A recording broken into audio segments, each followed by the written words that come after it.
Hey Lucas, uh, Hi, Jesse. good morning. I'm very Good excited for morning. this podcast.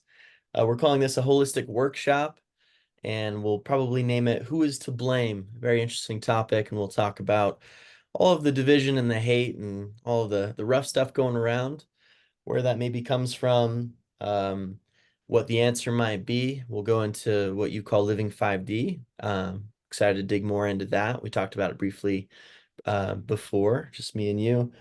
And also talking about how plant medicines might help us cleanse from negative emotions and fear and hate and all that stuff. So I'll briefly introduce you, Lucas Katsaros. Hopefully, I got that close enough.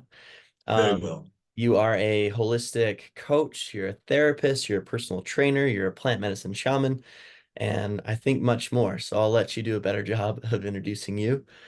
So take it away. Thank you, Jesse, for the opportunity to be part of your podcast. Um, it was great to meet in Morelia amongst so many other like-minded freedom fighters, if you want to call them, people that they have the opportunity to awaken from the sleep that most of the human beings are going through. And we have gone through for many, many thousands of years. And it's very obvious to me that that Morelia place was a very beautiful place to connect, and it was lovely to talk to you. So my name is Loukas Katsaros. Um, I have been into a very dark place all my life, from my own suffering and trauma and pain through my childhood, which was really, really the reason why I am what I am. So we see the pain, the trauma, and we say, "Oh my God, this is pain, this is bad."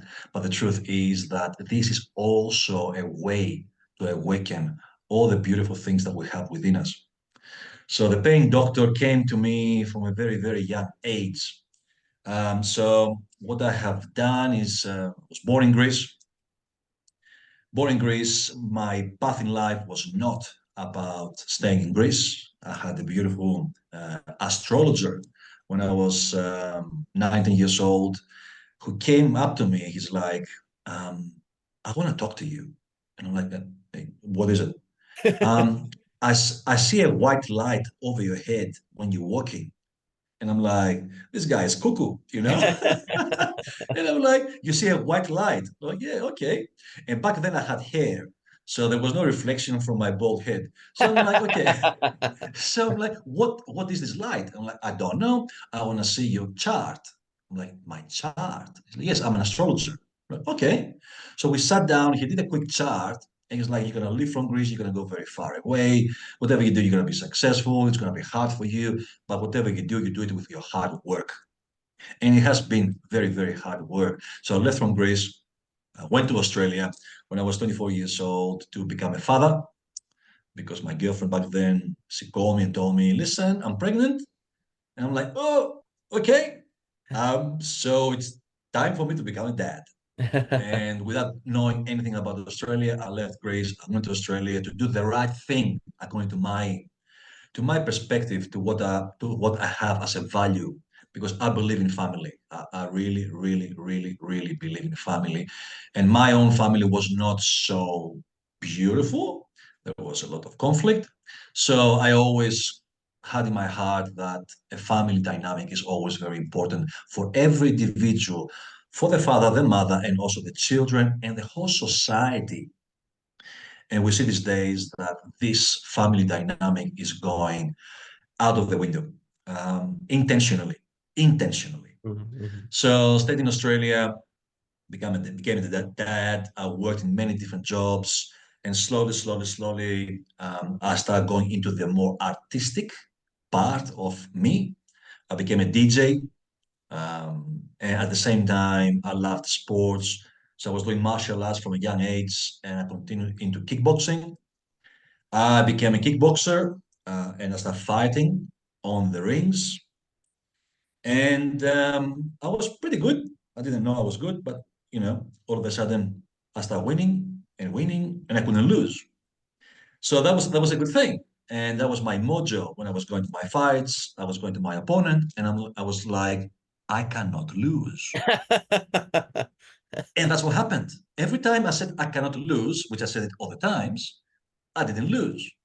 So was it my intention? Was it my manifestation? Was it my brainwashing to my opponent? I don't know what it was. And Well, the message, the shaman the said you were going message to be was, successful and you're gonna, yeah. yeah, the message was, you are actually manifesting your wins. So yes, I was good. I was strong. I was very good. We had all the world champions in my gym, amazing women, amazing men, powerful women. And the reason why I was there was because I was having a family. I was fresh in Australia. I didn't have many people around me, only my missus and my son. So for me, being in Australia, it was like woo, a new experience, very different culture, the Australian culture, a very Anglo-Saxon way, comparing to the Greek, which is a very, very different type of culture. So I was feeling lonely, and this gym, those boys and girls, Dana, my trainer, Black African American from LA, he became my father, if you want to call it that way. And I started fighting and winning and winning and winning. And then eventually I realized that the reason why I'm fighting is not because I like to fight, it was because I had a family. Mm. And once upon a time, a beautiful man, very wise man by the name of Paul Chek, he asked me, he's like, so you've been a kickboxer? I'm like, yes. So why are you fighting? I'm like, that's a very good question.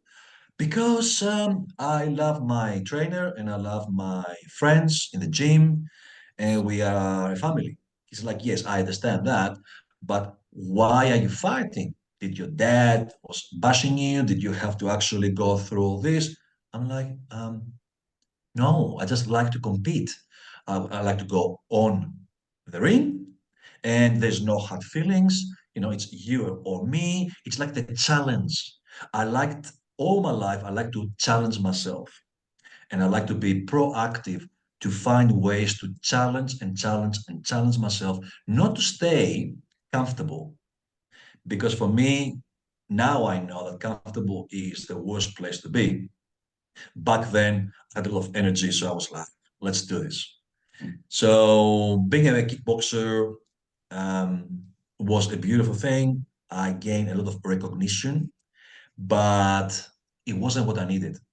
I needed something else. So I was at the clubs DJing, and still there was nighttime, there was drugs, there was rock and roll, there was girls, there was it, you name it, right? So all that was not really something which I really enjoyed.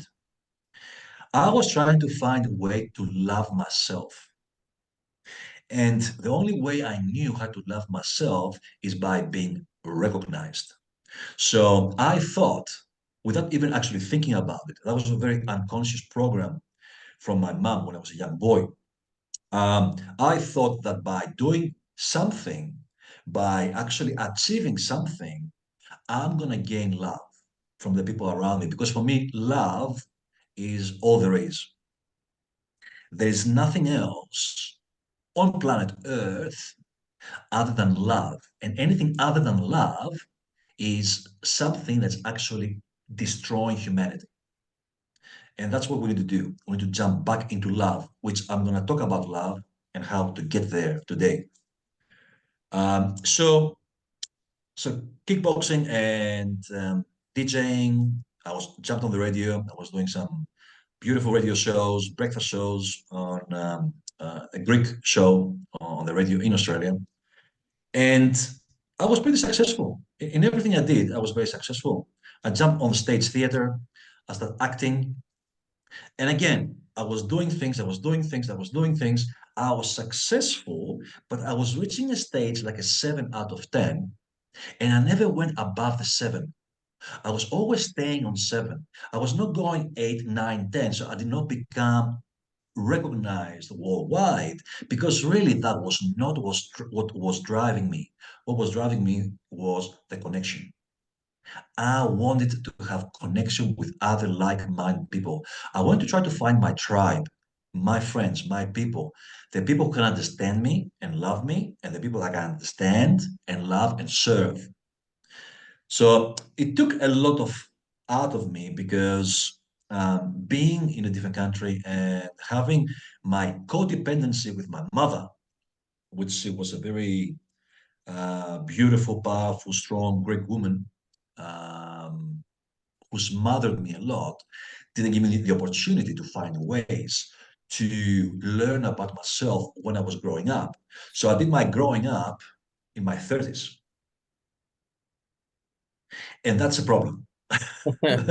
That's a big problem because you try to grow up in your 30s, learn the world, you have jumped out of a relationship with a child, you try to find ways to find what is happening in the world because you haven't really learned anything.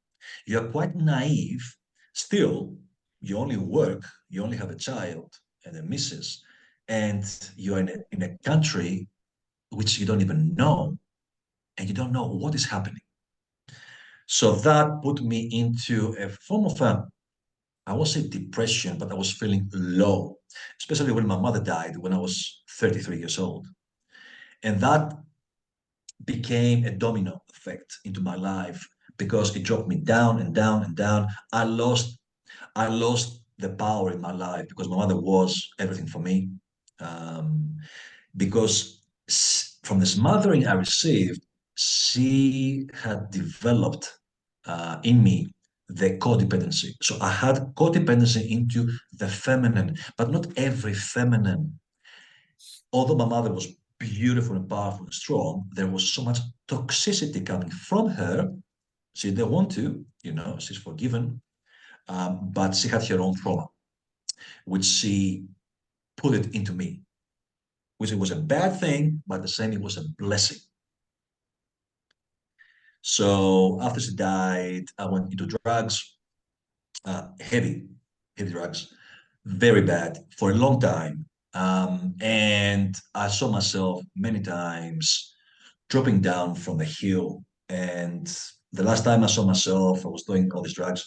I saw a hand grabbing me and pulling me back.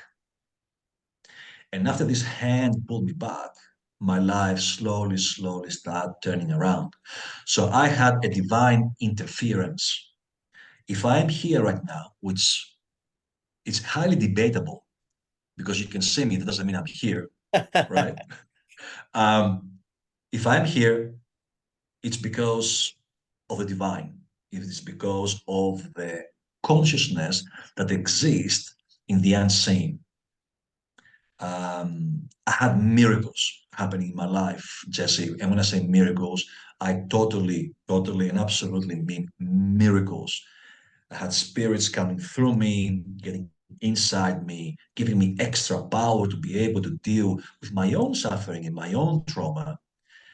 I had to go back to Greece to pick up my brother from the orphanage, who was very young because my father couldn't raise him. So I had to bring my brother into Australia and raise him myself. And I needed all this strength, all this extra strength. And the spirits were there for me. And they have never, ever stopped being there for me. And they have never, ever been there for anybody.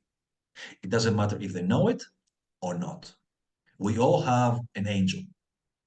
From the time we are born, we've been assigned to one angel, or one angel has been assigned to us. That's our guardian angel, as we call it. And we all have one. Believe it or not, believe in religion or you don't believe in religion, that doesn't matter. That's outside religion. It's something that we all have because we are holy beings.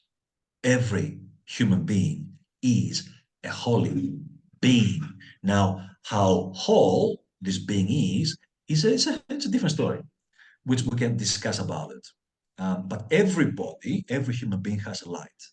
And the way the light will come out, it's something that we need to do in the future, in the next 2000 years, where we have jumped from one era and went to another era, the era of Aquarius. So we were into the Piscean era, the era of Jesus Christ. the era of religion, where all the religions of the world came up. And now, for the next 2,000 years, approximately, we jumped into a new era, the era of Aquarius. And the era of Aquarius is a very, very different frequency era. It's a very different place altogether for humanity. And we've seen that since the conjunction that we had in December 2020, when Jupiter and Saturn conjuncted, um, Saturn or Pluto. There were a few planets that did a conjunction in December 2020. And there were shamans and therapists and healers around the world that gathered to open up a gate. This gate was a gate so all the sun energy can come down to this earth to energize our frequency, to bring our essence higher, because we have been stagnated with all these wars, with all these evolutions, revolutions, with all this pain, the suffering, with all this programming that we had in our lives. And if you see where we come from 2,000 years ago, the time of Christ, up until now, how much this earth has changed. Imagine how this earth will change for the next 2,000 years. And the truth is that the era of Aquarius that we are on it. It's a transition period. We are in the most difficult times, all right, of human history. The most difficult and the most rewarding, because some of us are going to wake up and some of us will have to come back in the next incarnation again and again until they find out how to be able to awaken their own soul, which hopefully with this podcast, it will give some hints to people, because we are here to awaken our soul. We are here to rise our soul frequency in a way that there's no need for us to come back down again and again. And I know very much about past lives. I have seen many of my past lives in different occasions with many different well-known people and unknown people, from being a little Indian boy betraying my tribe to the cowboys and all being slaughtered, to being next to Jesus and betraying him, so he was crucified, to being an aristocrat with a beautiful woman and having her to hang herself because I betrayed her.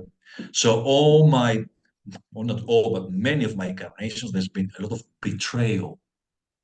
And this betrayal is happening as we speak for many, many different organizations to us. And it's time for us to learn how to be able to live a better, healthier life, to rise our frequency. So the era of Aquarius becomes era of transformation without losing our humanity. Because that's the danger of Aquarius. Because Aquarius, we are going to shoot up in the air. It's a very higher frequency than the Piscean. The Piscean was, which still is affecting us very much, into spirituality in the sense of religion and institutions around religion and top-down government authority. Where Aquarius, that is coming up now, it's an era that requires us to connect to the more digital, artificial kind of living, way of living. But also Aquarius has another aspect, the aspect of ancient wisdom.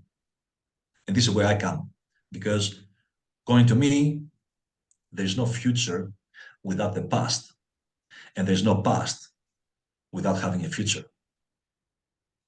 And all that will disappear eventually as we rise into the fourth dimension, which we're going to talk about it.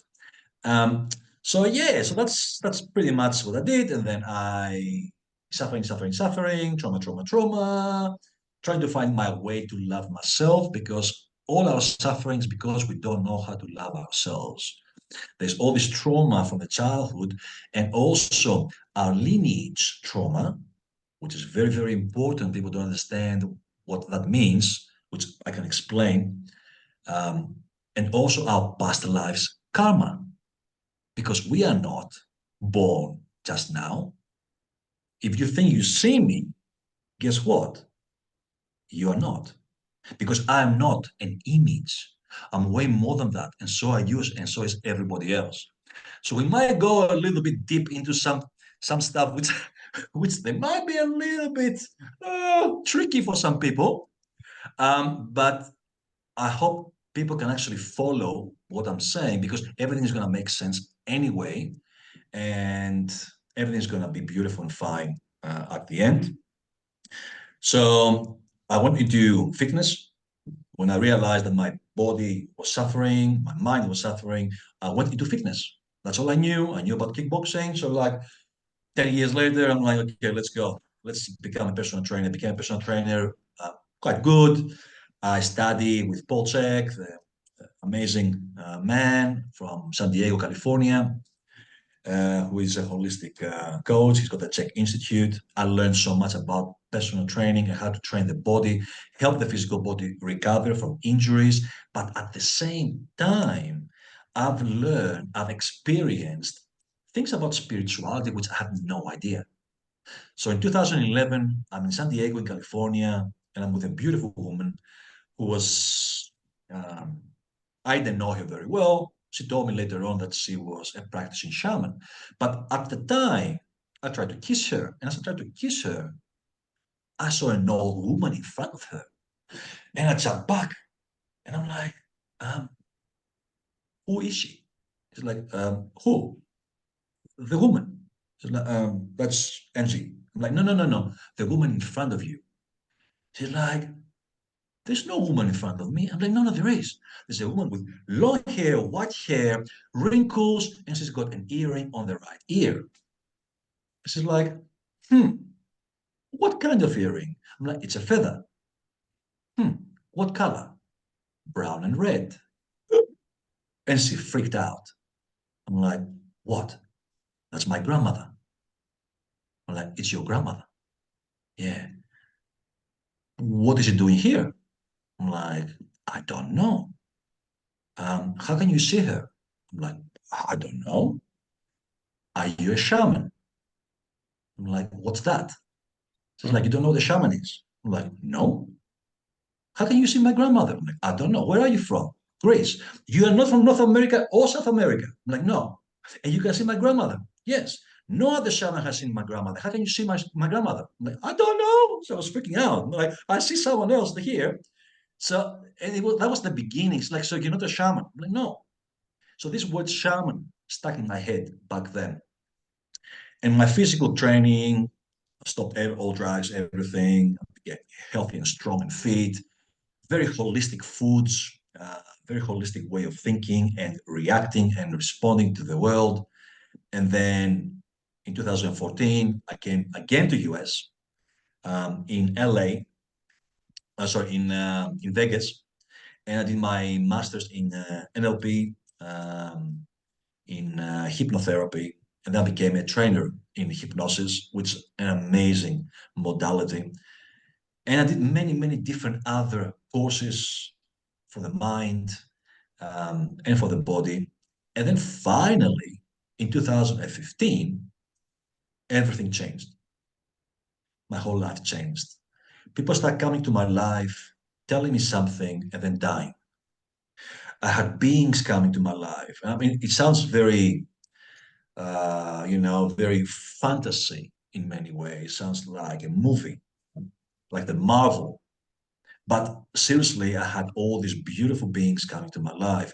I had Wayne Dwyer, very well-known man by the name of Wayne Dwyer, coming to Melbourne in August 2015. And then he was lecturing at the Melbourne Exhibition Centre. And telepathically, I asked him about ayahuasca.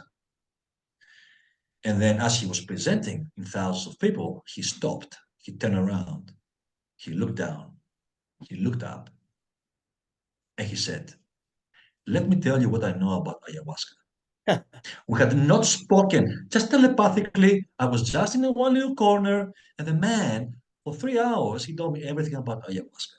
And then the next day on Sunday, I went back there at the Melbourne Exhibition Centre and I asked him another question. When shall I do it? And again, this beautiful man, as he was presenting, he stopped, he paused, he turned around to the audience, he looked down, he looked up, and just before the lunch break, he said, the time to do it is now. And I'm like, now? What does it mean now? So I left from a Melbourne Exhibition Center to go for a lunch. I opened my phone, and the first thing I see on a meetup group is White Shaman, Jessica, talk about the jungle next Sunday. And I'm like, wow.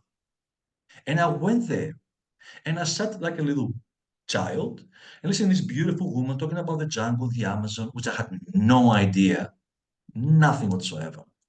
And she was talking about the spirits and what she experienced and how she went through all her suffering, her pain, and drinking the medicine and all that.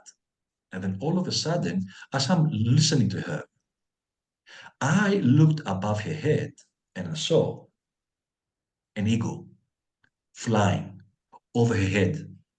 And I'm like, huh, well, I know I'm not crazy, and I know I'm not taking drugs, and I know all that is true. So, what is it that I see? And then the eagle saw me, spotted me, and then he came down, he grabbed me, he lifted me up. And then I talked to her after, and I'm like, Jessica, I apologize. I'm not crazy, but this is what happened. I saw an eagle flying over you, and he came and he grabbed me. And she's like, I saw blue everywhere around you. And I'm like, I was flying. I was flying. I'm telling you, I was flying. She's like, let me tell you something more interesting. I'm like, what? The eagle that you saw, like, yes. The shaman, my trainer from the jungle, he said that every time I talk about the jungle and the Amazon, he's going to send an eagle to watch over me. I'm like, I saw it. I saw it. She's like, not only you saw it, but you became the ego. I didn't become the ego. She's like, how do you know? I'm like, well, I could see everything from above. She's like, you shapeshifted. Like, what? What is that? So all these things were just brand new theories. And I'm like, wow.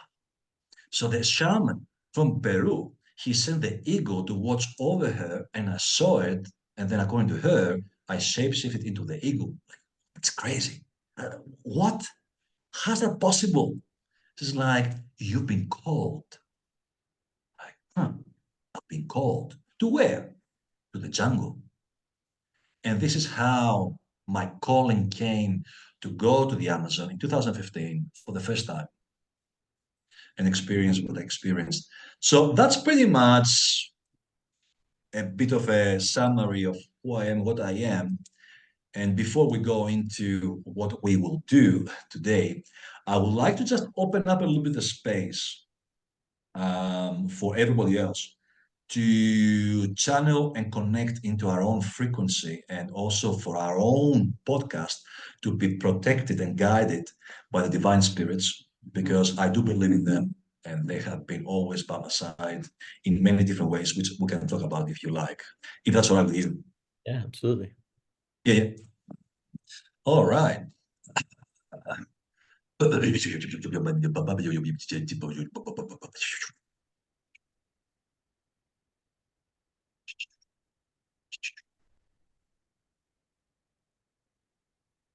Oh, beautiful divine consciousness. Thank you for our existence. Thank you for the opportunity to experience this life, all the beautiful and ugly, all the good and bad, all the dark and the light. It's all the same. Thank you for the opportunity to rise our frequency. Thank you for the opportunity to feel the pain, to learn from the pain, so we can become pain free. As we're raising our frequency, as we're raising our awareness, we are thanking you because we are you and you are us. Thank you for the God within us. Thank you for you being our creator. We are thanking you so much. I would like to invite in this space the beautiful Holy Spirit, the spirits of the spirits, to protect our podcast, protect everybody who is watching this, who will watch this, who's going to be part of Jesse's life, who's going to be part of everybody's life. So love can actually come freely in our hearts. I call upon the Christ consciousness that we all have, the ability for every human being to be part of the divine intelligence, because we are always one, one with each other, one with God. Thank you, the Buddha frequency, the beautiful kindness Buddha, who is so magical and so powerful. We thank you so much for your kindness. Thank you so much for your beauty. I call upon all the beautiful angels and archangels of love and light to protect our podcast, to protect the space, to protect our lives, to guide us into signs so our awareness can actually rise and we can live a beautiful life, a life worth living. I call all the beautiful spirits that are guiding us, every guide that we have who is helping, the helping, compassionate, caring, loving spirits. They're always around us. They're always there. And they're always waiting for our call. We thank you. We thank you for your love. To our ancestors and our descendants, to all the bloodline family that we have, especially the illuminated ancestors, our ancestors who managed to rise above the frequency of the 3D, to rise and go up with the celestial immortals. We call you to help us live a life worth living. I call all the spirits of the therapists, the gurus, the masters, the shamans, and we hope we are worthy of your medicine. We are worthy of all this beautiful life that we are having. Please bless our lives with your magic. We call all our brothers and sisters from the animal kingdom and the plant kingdom, all the animals, especially the animal of eagle, the beautiful divine eagle, to give us vision, to give us direction. We call the beautiful bear, strong, wise bear spirit to help us enhance our lives with this beautiful, powerful energy, wise, strong bear energy. So we are strong, but humble and wise. We call the bee, the beautiful, majestic bee, so we can have the opportunity to protect ourselves with the sting, and we also have the opportunity to bring all the sweetness of the honey into our lives. We call my powerful animal totem the panther, so he can actually bless us, help us to have a beautiful session, and at the same time to give us the alertness and the patience to live a beautiful life. We call the spirits of the spiders to have charisma and creativity. With the spirit of the cockroach to give us resilience so we are strong. The spirit of the ant who have all this beautiful strength and be grounded. The spirits of of the serpents to give us the opportunity to have the grounding, and also all the magical unicorns, Pegasus, and dragons to give us their magical abilities so we can heal our aura, so we can heal our mental, emotional, physical, and spiritual body. We thank all the plant spirits that are feeding us, all the beautiful trees, the flowers, that they are helping us. Mother Ayawaska, Sacred Tobacco Mapacho, beautiful masculine energy, all the trees that I have died, and all the beautiful people they have died, and all the beautiful fruits that we're eating from this beautiful land. We are so grateful. We thank you for all the spirits, for every land that exists, all the elders. We thank you with so much love. We are so grateful. And thank you, and thank you, and thank you. And so it is. Shoo, shoo, shoo. Oh, Aho, brother. thank you for that. That was I kept hearing the words strong and beautiful, and it made me think of the at the conference the saying that we say over and over. Is it you are strong, you are beautiful, and you are free? Is that the saying? A lot of strength, a lot of beauty. Thank you. Absolutely. Um, do you have a particular place you'd like to go from here, or should we jump into who's to blame and the division we're seeing, and we can kind of go over it for those who are in a future timeline? Let's start slowly with Cool. who is to blame. Cool. Who is to blame? So, yeah, for anyone who isn't right now, someone watching years in the future, there's a lot of demonization of various groups. There's a lot of men are the problem, white people are the problem, you know, racist people are the problem, prejudiced people are the problem, a lot of prejudice against prejudiced people. Just like all this hate and blame and accusations and the media fuels it and we can talk about maybe where that comes from more originally. Um Yeah, and my main thing I want to kind of start with is that I feel like it comes from scarcity. It comes from a place of scarcity, not enough love, not enough health, not enough food, just this place of not enough, which again I believe is communicated through media and comes from different places, both both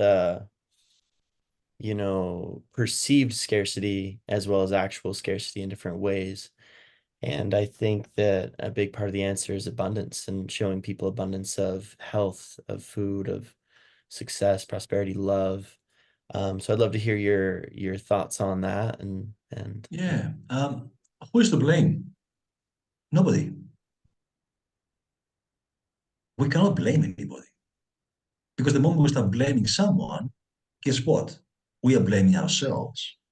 Because if I blame you, then you are not different than me, and therefore I'm blaming myself three times more. we are one. We are one. We cannot blame anybody. That's the funny thing. And the media is trying to blame Donald Trump or this or that or my grandmother. God knows what they're doing. They have their own agenda, as you know. And every agenda is pushing forward their own belief systems and their own ways of doing life because at the end of the day they have something that they want, and all they want is control. They want authority and they want to control all of us. So if we start blaming them for all that, then all we're doing is we're playing the game, and we cannot do that.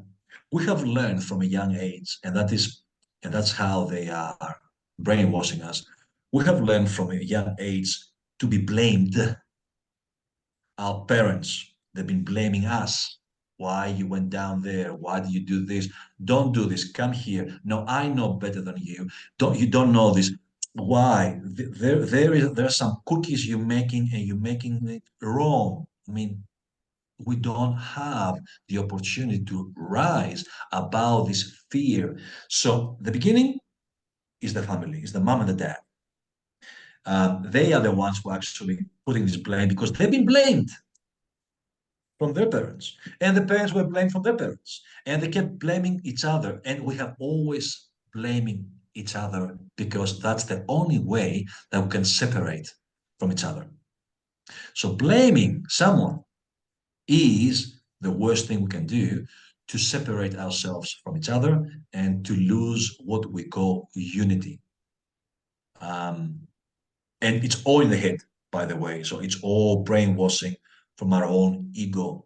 So the ego is the one that is being activated on a daily basis from the media, from people around us, who are living in this pain, who are judging the whole world. And now, because we feel that we need to actually be part of the discussion, we agree and we say, yeah, this, that, and everything else. So the whole world is blaming each other. And our purpose in life is to stop completely blaming everybody by healing ourselves. The society is quite rotten, not because we are those beings who made it, but that's because that's the system that we're following for 2000 years. Institutions, religion, all these things. I'm not saying that institutions don't have some place. Absolutely. There are some rules that we need, some regulations to be able to regulate the life. But at the same time, all this trauma and the suffering that happens from the fear, if you do not do this, you go to hell. Really? Really? What is hell and what is heaven? Like, who created that? 2000 years ago, there wasn't any. There was some people mentioning a few things like the ancient Greeks. They had Hades.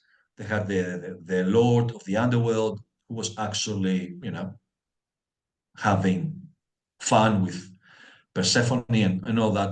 So he was the Lord of the underworld. And of course, the souls are going to be judged in some ways but not because we're going to go to hell, but because we're creating a karma, which we need to bring back our own incarnation, our own soul, so we can rise above that, so we can learn better. So if your problem is, for instance, a constant addiction, then you're going to have to learn how to let go of the addiction.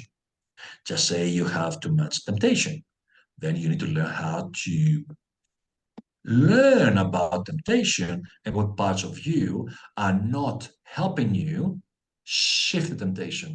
So we all have our own pains and our own sufferings, but they're all part of our own awakening. That's the 3D. So the Piscean era for the past 2000 years was all about the third dimension. The era, the Iron era, as they call it.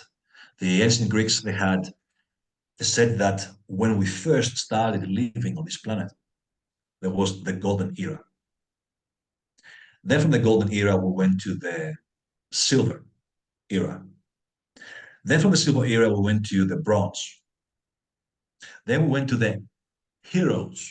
So the heroes were just before Jesus came. So approximately where we had all these heroic beings around, very well known, Hercules and all these other beings that they had powers, titans, which they were around, but many, many, many, many thousands of years. And then we jump into the Iron Era. The Iron Era is the worst era because iron gets rotten. So these societies that we're living in are getting rotten slowly, slowly, slowly. And who is to blame? Nobody. If we go into the blame, we become the victims. We want to become the victors. We want to win. If we want to win our lives, we have to stop blaming. The moment we put our minds, our frequency into the blame, we are participating in this suffering. We are also the beings that we suffer with everybody else. And this is wrong. This is bad. So for me, who's to blame? Nobody. Um, and we need to shift that into one word, which it was given to us. And how we can do that is by utilizing this word, and this word is forgiveness. Mm-hmm. Um, we have the capacity as human beings to forgive, but there's a difference between forgiveness, true forgiveness, and forgiveness. There is a huge difference from me forgiving you truly and fully on every level of my being, instead of saying, yeah, yeah, yeah, okay, I forgive you. That's not forgiveness, right? That is singular. I don't want to deal with you. It's avoidance, really. And I know about forgiveness because I have done a lot of work into forgiving myself and forgiving others from the interactions that we had where they have hurt me and they have made me suffer. And also, I have done the same thing to others.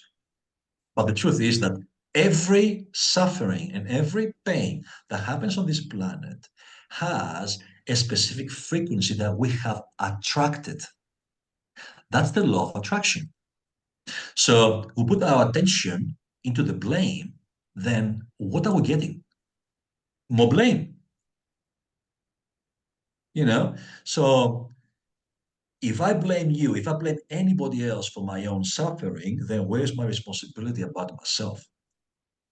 How do I rise about that guilt and shame and blame and judgment? The whole world is judging everybody. This judgment is pretty much what we call the cry for love. It's the fear that brings the judgment, which is all cry for love.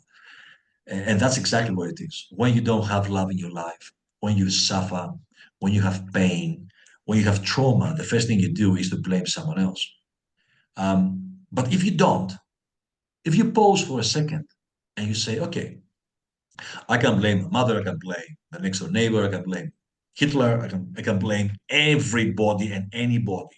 They all have played their own part in history, in the human history. How can I create my own history, which it will come to bring love to the whole world? The only frequency, the only thing that we are is love. There's nothing else that we are. Everything else outside love is just a blueprint of our ego. Now, the ego comes to protect us in many ways, and it has a place. But unfortunately, we identify ourselves with our suffering. And the more suffering exists in the world, the more we suffer because we find the suffering as part of our own being, because we have been there.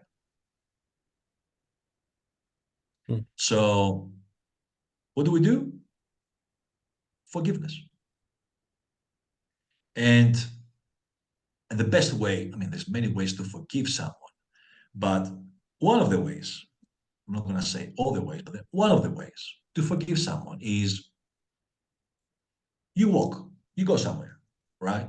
And then something happens. Someone says something to you and upset you, right? The moment that that energy comes through you, because there are beings that are trying to actually affect us also outside of what's happening on the planet Earth. There's other beings. Let's leave that for now. The moment someone is doing something to you, you go into your own divine holiness and you say, Dear God, which it doesn't mean that you talk to someone else out there, right? You talk to the God within because you are God. You are a divine consciousness being having an experience on this planet. That's all we are. We just have a form which separates us. And that's the 3D, which we have chosen, by the way, to actually be here. So that's a different story. Spiritual being. So, you find someone and someone says something to you, and you get upset. And you find the God within, and you say, I've just had an experience with another human being which rised up within me the emotion of anger. And I feel angry. Please, divine consciousness, take this anger away from me and give to this person who gave me the anger or the love or the forgiveness or the kindness or the beautiful magical powers to be able to heal because he is suffering or she is suffering. So rather than reacting, which is the 3D protocol reaction, we go into a choice, which is the 4D, and we say, I hear you, you blaming me, you judging me, you telling me all these kinds of things. but deep down, I see your light. I'm not going to stay into your ego. I'm not going to stay into my ego. If I allow my ego to get triggered, I'm going to punch you. But if I let go of my ego and I see that you are hurting, you are in pain, you are in pain, you cannot attack me because nobody can attack anybody anyway. That's a different story. But you cannot attack me. You don't have the capacity. Even if you kill me, you're not doing anything because I am not here. Even if my body leaves me right here, right now, my soul will go somewhere else. So I'm not here. My body is not me. My body is part of me, but it's not me. And I was born here, but I am not from here. So therefore, you cannot do anything to me. And we all think that all these people can do something to us. They cannot. They cannot. That's the ultimate freedom. The ultimate freedom is to be able to look anything that happens around you in the eyes and say, I love you. Because love is my state of being. And I don't care what you're gonna do. I can see the light. There is a light. I don't I don't like what you're doing. We never accept a behavior which is not good. But at the same time, we do not get stuck to the behavior because the behavior is part of the program. And the program is not a person. You see, we say we have choice on this planet. Right. Hmm. We don't. We don't. The 3D, when we are in the 3D, we are bound by what we call reaction. We're always reacting because the 3D reality that we live in, the three dimensions that we live in, has the reaction. It doesn't have the choice. And the reason is that in the 3D, because it is a dimension that goes through linear fashion, there is the future and the past. And we are not in the present a lot. To have a choice, you must be in the present moment. You cannot be in the past having all the trauma. The trauma is triggering you. You're coming outside. You see what's going on in the world. You're attacking someone from your ego, from your past. So where's the choice? You drive a car and you drive fast and you get a fine and you get another fine and then you lose your license and you go to court. And the judge says, why are you speeding? Your Honor, I was speeding because I tried to avoid. Yeah, but why are you speeding? You have a choice not to speed. That's not true. Because when you are driving, the systems, and I just give driving as an example, right? The systems that are running your program as you're driving has nothing to do with the law. It has to do with your unconscious being. And if you have been in a car all your life, having a mom who's driving very fast, having a dad who's driving very fast, when you grow up, what are you going to do? You're going to drive very fast. You have no choice. We say we have, but we don't. To be able to have a choice, we need to rise our frequency above the 3D. To be able not to blame ourselves and to have the choice that we need to go above the linear time, which also has a loop. So the 3D has a loop. It's a linear and a loop.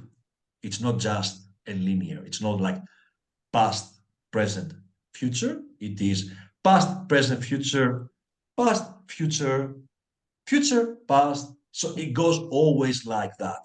So there is always a loop and a linear way of being, because that's what time is. And if you have noticed, many people have noticed that the time is going a lot faster these days. And the reason why it's going very fast is because the time is collapsing.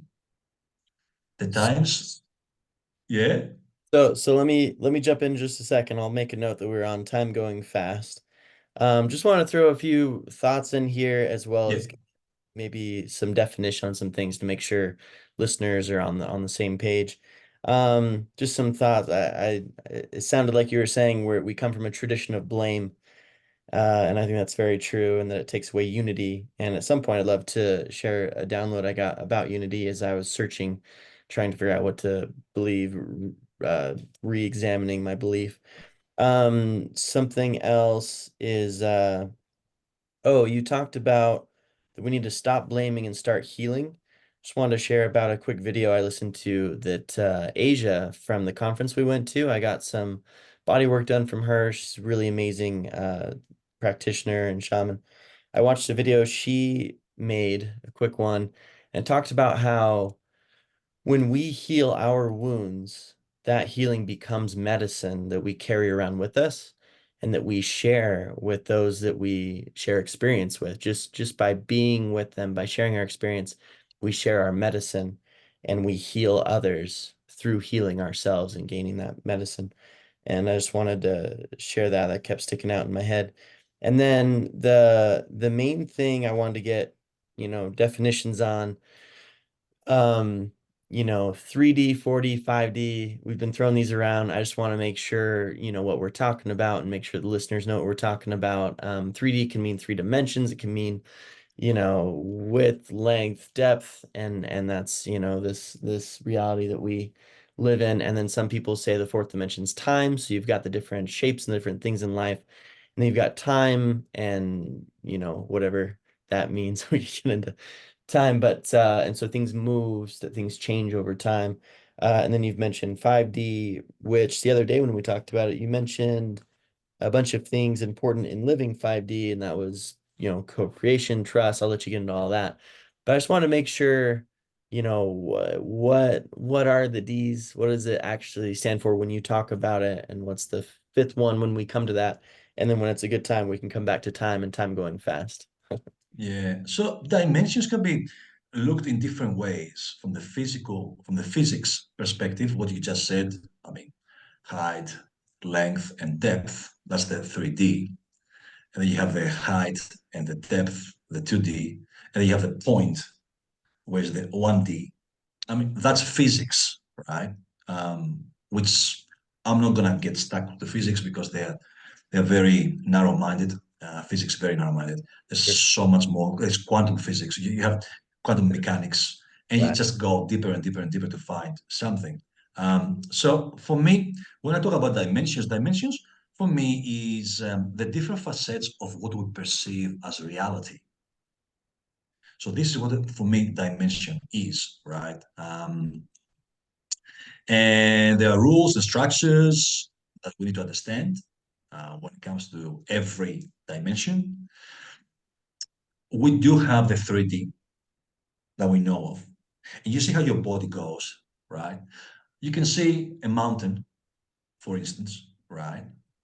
It's a 2D. It moves a lot slower than you, right? A lot slower. And then they're saying, oh, in the center of Earth, there is a power in the middle, right? They call it stone, they call it many different things. Nobody knows anyway. Um, and that's 1D. It's like a point, which point can be a straight line because you can see the point from the physical perspective. From the spiritual perspective, um, the third dimension has all these limitations that we have experienced, right? We have a form, we have a body, we have a form which is not really a four-dimension body. A four-dimension body will look a lot more fluent. You might actually not even see you. You might have also some more clear aspects of you when it comes to spirituality, yes? So so it's the 3D is a very, very um, conservative way of living. We have lived that way for many, many years. Um, and it's bound by distraction pretty much because we are never in the present moment. We're either in the past or in the future because the time and the time is going that way, and therefore we don't have the capacity to actually be present. So there's no present time, very little present time in the 3D. They say, hey, stay present, stay present. It is very difficult for the 3D person to actually stay present. It's very, very difficult. Um, and that changes when you go into the 4D, because in the 4D, not only you have only presence, present time, you don't have past, you don't have future. It doesn't exist. It's not real anyway. Where is the past? Where is it? All we have is the present moment. So that's the 4D. The 4D is living right here, right now, into the present moment. So the time collapses. That's why the time is going so fast, because the time is collapsing. The time is absolutely collapsing. And that's why the time has left. The It's leaving us. It hasn't left yet, but it's leaving us. Some trying to keep it. That's a different story. And we have choice. So the 4D that we want to shift our frequency into is where we have a choice. But to have a choice, you must be present. If you come to me and there was an argument in the past, and you come to me and I look at you from the third dimension perspective, if we had an argument and you come to me and I am on the 3D, I'm not going to look at you from the present moment. I'm going to look at you from the past moment, the moment where we had the argument. And now you are not who you are in my eyes. You are the being, the man who actually had the argument with me. And I'm not going to treat you accordingly, according to the present moment. I'm going to treat you according to the past. And therefore, the present will bring a future which is combined from the past.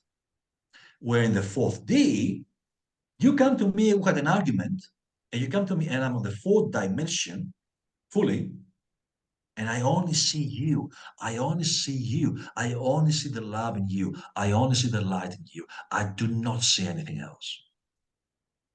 There is the, yeah, there is the difference.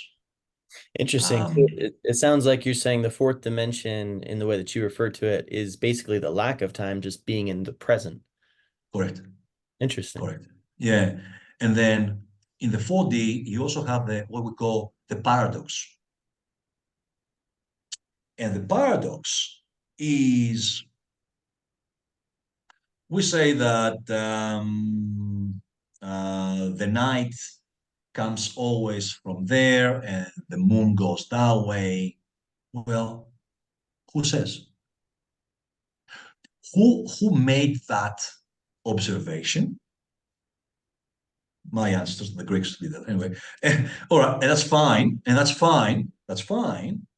According to the 3D, that's fine. But according to the 4D, anything is not the way we think it is.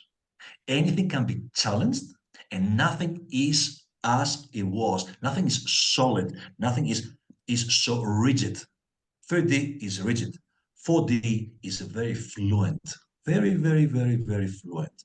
It's a space where everything can be challenged, every thought, every belief system, not only can be challenged, but anything and everything can actually be changing. And they can change. They can always change, because all these things, as we're shifting our frequency to the 4D and the 5D, all these things don't matter anymore. All this pain, the suffering, the trauma, it doesn't matter anymore. And that's why they try to keep us there, because the more we stay stuck into the rigid 3D, the more they can actually control us. But if I'm present with you, not knowing what has happened in the past, not caring, just see you for who you are, I'm giving you a chance to actually be present with me as well, so we can co-create. So all the fear they're causing is keeping people into frequencies that they are very, very rigid, and we have to shift. How else can our DNA get more energy from the sun? Because we get so much solar flare right now. We get so much energy from the sun, which is ridiculous. It is it is so much energy. That's why we all rising, our frequency is rising. That's why we're going to 4D, 5D, because because there's all this energy from the sun, right? Interesting. Yeah. Yeah, yeah. And the paradox is something that I've been I've been working on it because I'm a person that I like rules and regulations, and I have a very analytical mind. I analyze until I paralyze myself, right? and and now the 4D says, what for? Why are you going to analyze anything anyway? Mm. And the only reason why we analyze something and we break down, there's two reasons. One is because we have fear, we're scared, what's going on. The other one is because we're stupid. And we try to actually break everything down to find something. I had a friend, he came to me, German friend, he's like, I understand now God. And I'm like, oh, you understand God? I'm like, yes. How do you understand God? I found a way to break down God so I can understand him. And I'm like, what? Well, then it's not God anymore. How can you possibly break down God? So that's what they're doing. The scientists and all this, they're breaking things down. They're breaking things down to go into down. And it's not true. We are not supposed to do that. We cannot divide. Yeah, I mean, it's certainly not the ultimate truth. When you break things down, you can't Mhm. comprehend the ultimate truth. And it's a fine line because certain things we do need to break down into smaller parts so that we can understand them better. You know, from diet to plant medicine to ceremony. To some degree, we need to partition things into different parts, like, oh, this is the music that needs to happen, here's the other thing that needs to happen. But I feel like I don't know, breaking down God just feels like a little too far, and it happens all the time. And religion can be a really great example of that, of God is love, but God is also fear, and God is this and that. And it's like, well, when you break it down like that, they conflict and they don't really make sense. And so anyway, couple things really quick. I love Before we go anywhere else, Sure. just going to mention that the 4D, it actually takes away the never and the always. Yeah, and that's nonviolent communication. It's being open. It's Mhm, mhm, yeah, mhm. which is a great book that I've never read that I've heard a ton about. Uh-huh. Um,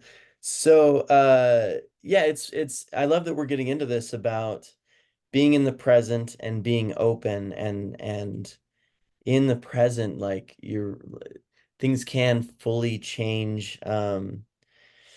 It's hard for words to do justice to what I'm wanting to say, but I've been having this situation with a friend who I care about very much, who is in a very rigid place in his mind. And he's very intelligent, and he's well read and he's smart and everything, but he gets so set on the things that he believes he's learned. And one of them's God. Like, he thinks he's the authority on God and morality, it seems like, and anyone else's perspective is flawed and not as full as him. And same on, like, on diet and cryptocurrency. Like, it's he is the ultimate right and truth, partially because he's got God on his side, and he's got the right God, is what it sounds like and feels like. And I don't fully understand. I'm trying to kind of analyze where it's coming from to help him, because I've been there when he's really off put other people, being rigid and being like, oh, you're just, like, in his words, you're just ignorant, that's why you think that.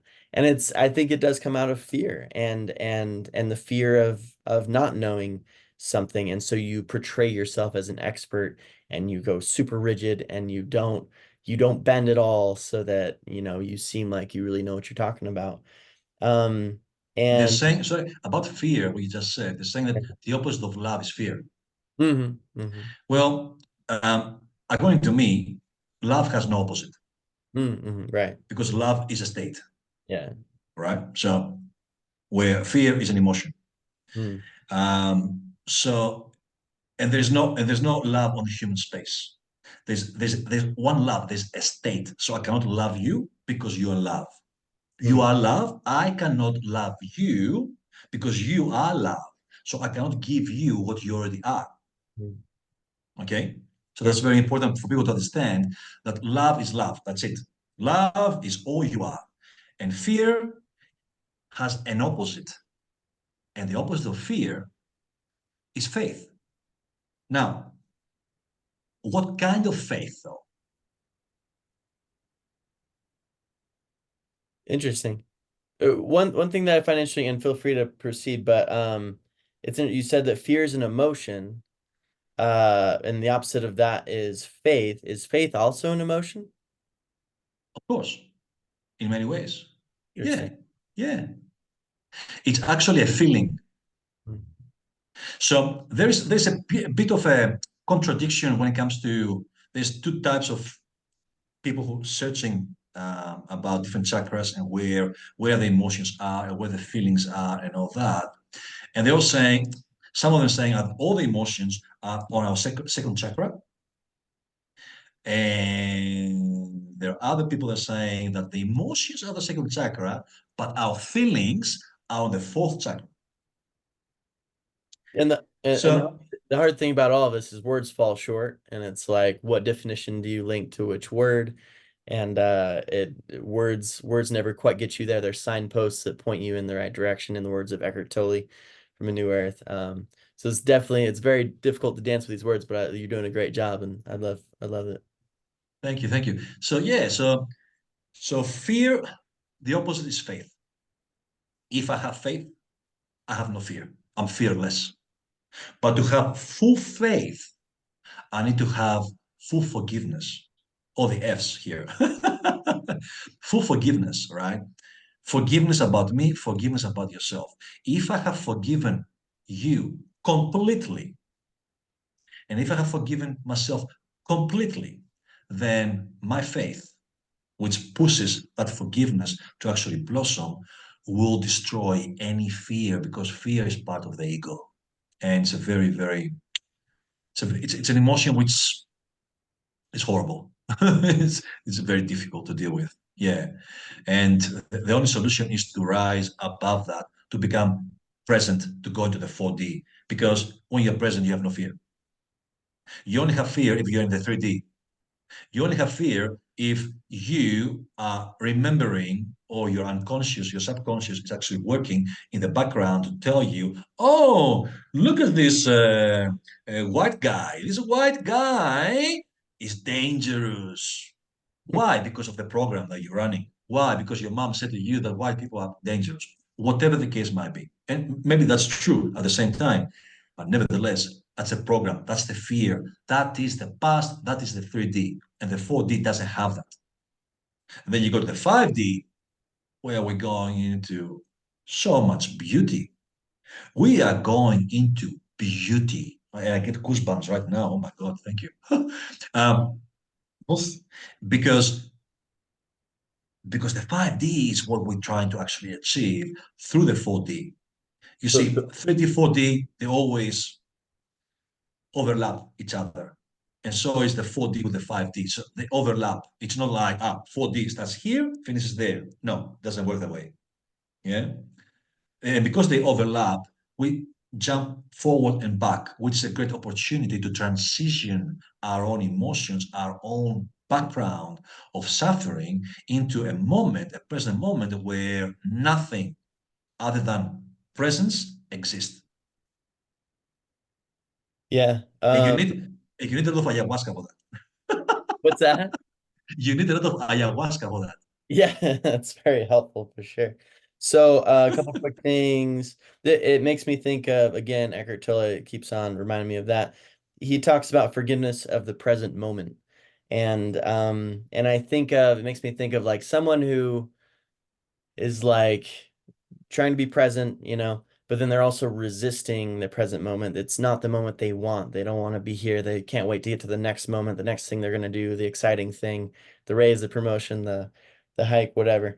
And so like I feel like if I remember right, he talks about if you're resisting the present moment, then you're not really there and you're not really free and open.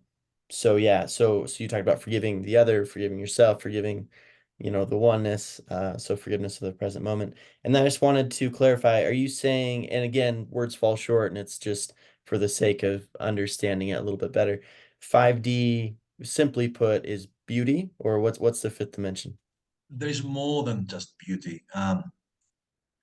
Beauty is exactly what we are. We are beautiful. We are beautiful. Just say that clearly. We are so beautiful. And everybody, not everybody, many people have made us feel less beautiful. Now, the beauty I'm talking about is not just the external beauty. The beauty I'm talking about is a beauty of the internal being that you are, where the humanity in you is just an identity that we are using to have an experience. There is a beauty in you beyond what we see, because you cannot see something with your eyes and think that this is beautiful. No, this is an image. What you see is not real anyway. So the beauty is something that it's very hard to comprehend, because this beauty happens after co-creation and cooperation and working together as one. So the beauty is not my beauty. The beauty is our beauty. We are all beautiful. It doesn't matter how we look. That's the external, that's the 3D, that's the judgment, right? Um, yeah, and that's what it is, really. It's very fluid. The 5D is very, very fluid. It's very movable. It has a lot of frequency, a lot of energy. And if there was a 5D being in front of us right now, first of all, we wouldn't be able to see it, because it would be a lot more clear than us. So even the physical body will be a lot more fluid. It will have less form than us, if that makes sense. So, so you talk about living 5D, but it kind of sounds like you're saying if someone's living 5D, they've kind of transcended this realm and they're kind of not really in this dimension anymore. So is living 5D preparation for when we kind of leave this world and transcend it? Like how does someone live 5D? Is it attainable in this life? And what does that look like? Yeah, because we all have programs inside us, programs before we're even born, programs from our mother and father. And we're running these programs in our lives to be able to jump into the 5D. First of all, you have to go to the 4D. Yes, 3D, 4D, 5D. We don't go 3D, 5D without first becoming present. Really, before we realize that the paradox of there's nothing always and there's never nothing, and there's nothing never. That's the other way.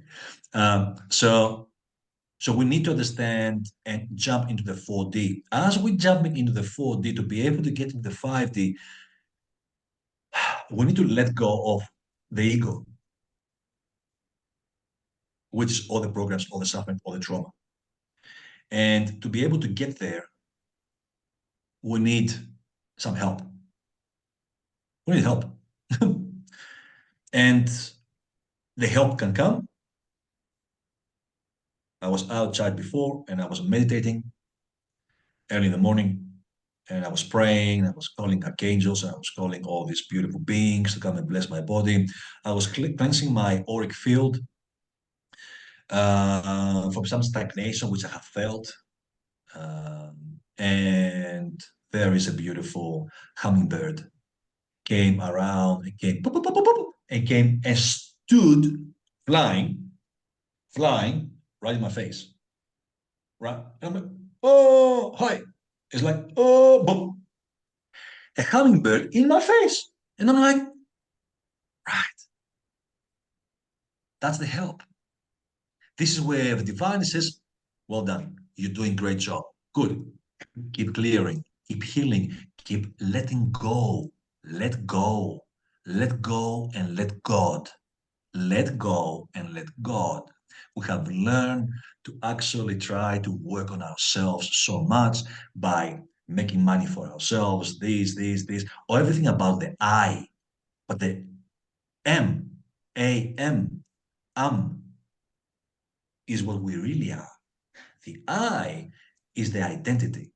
The I am, M, is who we really are.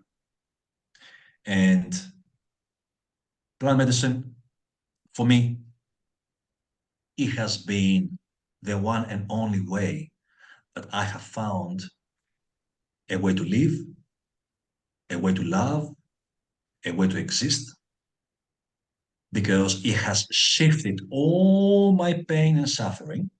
Nothing is gone completely, right? There's things, there's things around still, and I'm working on it. But the plant medicine, especially ayahuasca, especially my tobacco, my sacred tobacco mapacho, I've got my pipe here, which I'm using all the time, as you can see. All these spirits, all these plant spirits that have been put on this planet, they've been put for us, right? Ayahuasca is there for us. The indigenous, the way they actually found the way to combine the capi, the vine, with chacruna, with a leaf, to bring it together, to create the brew with the blessings of the divine. This is the help that we're having. We need to shift our own frequency, and some people need that part. Other people can actually go without it, and they're both valid through prayer, through meditation, through connection, through love, through healing with different practitioners, where we are actually going and learning, where we're doing plant diets and we connect to the plants. Because I want to learn from a tree which is 2,000 years old than a teacher who is 45. Uh, I don't know about you, but if you do the maths, I prefer to learn from a 2,000-year-old tree, personally speaking, right? And then you can go even further up where you can say, okay, well, how many thousands of years you are God? I don't know. Is there such a thing, a number? So we are open. We are gods inside us. There is a God inside in every human being. And and to bring this God out, you need to heal the mind and balance the emotions, find this balance within us. So therefore we can start living in beauty, in absolute beauty, integrity, respect, like proper respect, proper integrity, like the real one. I cannot say I have integrity when I go to the church a Sunday morning and I go and I pray to God and Christ and whatever church there is, and then I leave and I start doing the wrong thing in my day-to-day life. It's like we contradict ourselves. That has to shift completely, completely. And our main problem, which I have found, is this cry for love. All human beings have this cry for love. We don't have enough love. And that's what I want to do in life. I want to give love, not my love, because I am love, the divine love. You see, the love from Christ, from God, from all the beautiful unseen realms is available to us outside religion, because I don't like religion, right? All these beings are here. Because we don't see them with our eyes doesn't mean they're not here. Those beings are here and they're ready to help us, hold us by our hands, and take us wherever we need to go. And how far we are going to go, it's really how far we are willing to go. I am willing to go as far as possible. I was in the jungle a few months ago, and I'm going back in March. because I find the peace of the trees, of the elders, of the medicine.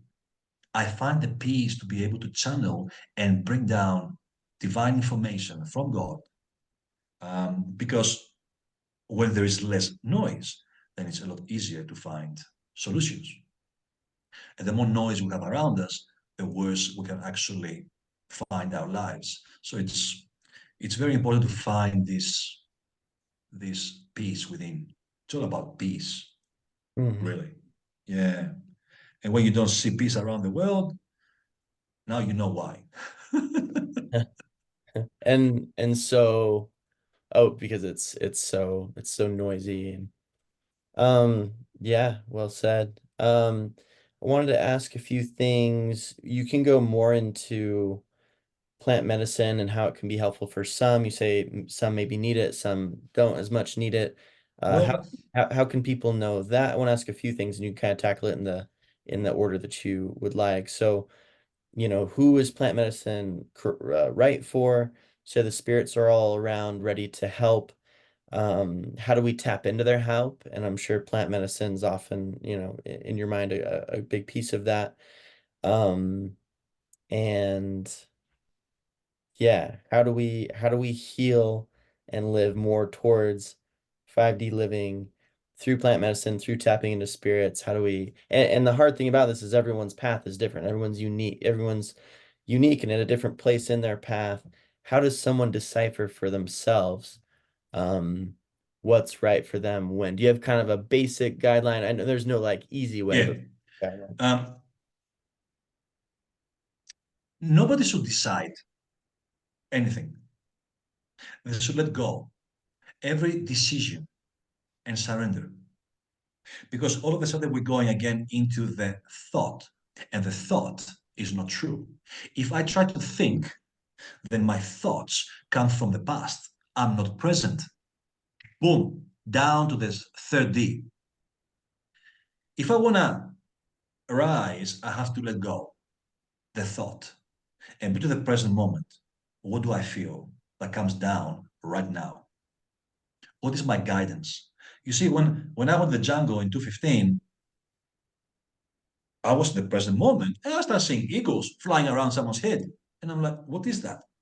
Mm, That was my calling. Now, who has this calling? I believe every human being. Who's supposed to do it? Only a few. Um, because not many people have what we call the respect and the integrity, which is from the 5D, towards the plants, the trees, the elders, the unseen. We have a God that's called money instead of the God that's called love. So, so we have to shift a lot of the programs that our brain is God through different modalities like hypnotherapy. There's so many different modalities which so many practitioners can actually help. But to be able to start doing plant medicine, you need first of all to eliminate all the drugs that you're taking. If you take any drugs, if anybody takes drugs, you have to stop them. And you have to start doing some healings, some spiritual development. We're spiritual beings. Before we dive into any plant medicine, learn about spirituality a little bit. Start eliminating the programs from your ego. Drop them, leave them out. What's left? Aha. So now that gives you more space. When I went to the jungle in 2015, for 3 months, I was doing hypnosis every week. I was doing spiritual development every week. And I was surrounding myself with dancing people. We used to dance every Sunday. So for the whole week, I was always doing something outside my prayers in the morning and night, outside, my efforts to love everybody and all that. I was actively doing things on a daily basis. You have to do it daily. And I believe that is very important. It is for everybody, but not everybody's supposed to do it until they're ready. until they have absolutely surrendered themselves to the present moment, to what love is. Because the plants and the trees understand love, but they also understand fear. And they know if you have fear, they will take your fear down. But if you go to the jungle with all this fear, oh my God, I was doing a ceremony and this man came. I knew him, I knew his wife, I knew his children. He had some mental, emotional problems. And his wife, she said to me, if you don't take him with you and try and help him, I will divorce him. So that's pretty serious family stuff, right? And and he said, yeah, No and she put me pressure. into the yeah Or into a very transcend different or we're gone. No pressure. yeah. It's like yeah, exactly. No pressure, no pressure. It's either you take him, you heal him, or I'm gonna leave him. And I'm like, okay. So I took him with me, right? And I had a ceremony with some other people, and we did the first night. It depends. It depends on the setup. I do Fridays or Saturdays, or I do weeks of dietas and ceremonies. But with Nick, we did a Friday, and it was fine. And then Saturday during the day, I had the whole group around me. We're talking, having fun. I'm not the rigid type of practicing shaman. I'm not like you are you and I am up there. I don't do that stuff. I don't believe in that stuff. Many shamans doing that. I don't like that. Um, and Nick comes to me. He's like, I have fear, Lucas. I'm like, what's going on? Like, I'm scared. Now, this boy was programmed by religion that you do the wrong thing, you go to hell. Um, you are gay, you're bad, you go to hell. This type of programming, right? He comes to me, he's like, I'm scared, I'm afraid. I'm like, Nick, if you're afraid, please leave. But if you cannot work with your fear, leave. But if you can work with your fear, then stay. Because if you leave, you know what's going to happen at home. He's like, yes, I know. So what do you want to do, brother? I'm here for you. But if you have fear, do not dive into the ceremony. He spoke to his wife. I had no idea what he said. And he's like, no, I'm staying. I'm good. I'm going to stay. I'm like, are you sure? He's like, yes. And during the ceremony, he had a psychotic attack. He was jumping up and down in the air, saying, I'm dead, I'm dead, I'm dead, dropping down like a dead body, then coming up again, saying, I'm gay, I'm gay, I'm gay, dropping down for an hour and a half, 2 hours. And and I was hearing the messages from God, and I had my pipe, and I could see the pipe wanting to actually go in and try and heal him, but he was very dangerous. So the fear brought a psychotic attack, which is beautiful, really, because what is actually happening is the spirits are trying to help him take all the programming out of the body, right? But it is very uncomfortable because you're having a psychotic attack. Very well. And there are others around, and they're scared. They are sensitive because the medicine is there. So I experienced that, not only that time and other times, right? So, so fear cannot be inside you. Yeah, a little bit scared, fair enough. But if you have any mental emotional disturbances, if you have been diagnosed with any problems from PTSD um, or you have some psychosis, schizophrenia, things like this, right? You need to do a lot of healing before you dive into the plant medicine because plants can kill you because they don't know that this is a bad thing because dying is not a bad thing anyway. They are trying to remove the darkness from you. And if you cannot remove it, they will take you with it. Because guess what? They're removing the darkness from the earth. And if you are dark and you're not willing to let go, then that's fine. Death is a good thing anyway. It's not a bad thing. Mm. Yeah. Um, There's no good or bad anyway. So sure. It all just yeah, is. yeah, yeah. You talked about operating from inspiration, living in the 4D and in the present moment. I'm curious about how you see the balance between, not letting your programming and past and future be where you operate from, going from inspiration, balancing that with living in this material world, maybe having a job, having to deal with timelines, dealing with, having to use past knowledge and skills. Like how do those two go? And part of why I ask is I feel like I've had amazing experiences with the spirit realm. I've had amazing downloads, amazing visitations, answers like in the moment that were just undeniable, asking something important. And at these times, like I felt like I was a lot more in tune. I was maybe eating clean. I was in nature. All the things were right. Or it was just the right time, and I don't know why it happened. And but a lot of times I feel very much in this physical realm, in this, these three dimensions, going to work and doing my daily life. How do I be in tune more? How do I get help from the spirits? How do I balance doing life and getting inspiration? Prayer Prayer. every day. Okay. Prayer, you are a prayer.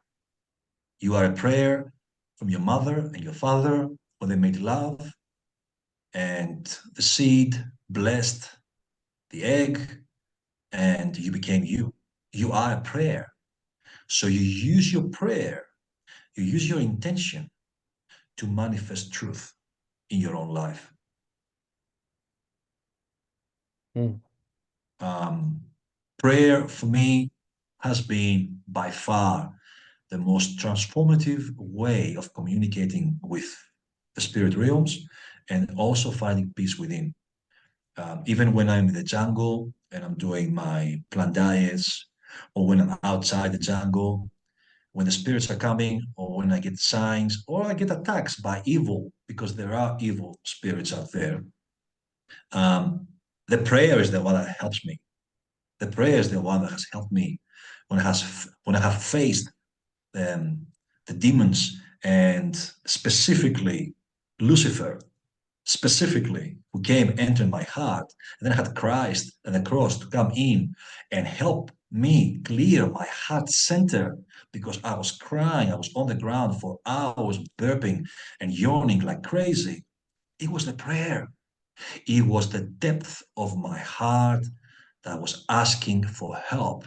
And that prayer came in the sense of a cross, who gave me the opportunity to actually heal my heart, and also gave me the power, the strength, and the beauty to understand what's going on outside myself. So prayer for me is the number one thing. You always pray. You pray for love. Yes, there are other tools like the forgiveness, right? Daily, something happens. Something happens with me, with her. Oh, something happens with her. What is it? She brought up those emotions. That situation made me upset. Please, God, take that situation with you. Take it away. Take it with you. And bless this person that I had an argument with. Bless it. Give love. Give kindness. Give anything beautiful to this person.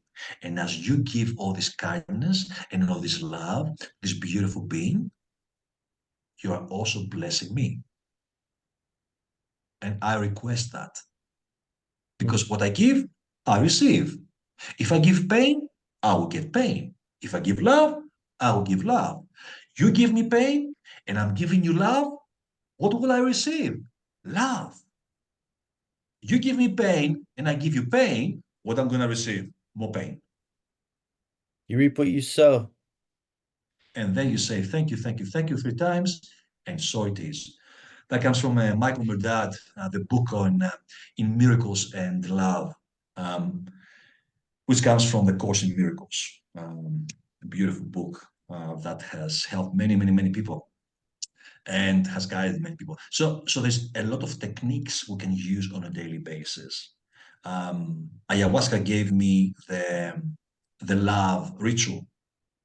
So every morning you wake up. I was doing a ceremony. I was in pain. I was on crutches. I was doing a ceremony, and I was in pain. And I'm like, why am I on crutches? I'm only trying to serve love, and I am a good person. So why am I on crutches? And the voice came and said, well, who says that pain is a bad thing? Mm, Maybe you need it. And mm, I'm like, I need pain. And as you're smiling, I was smiling too. I need pain, smiling and crying at the same time. Say, yes, you need pain to learn because you don't learn any other way. This head sometimes a bit too rigid.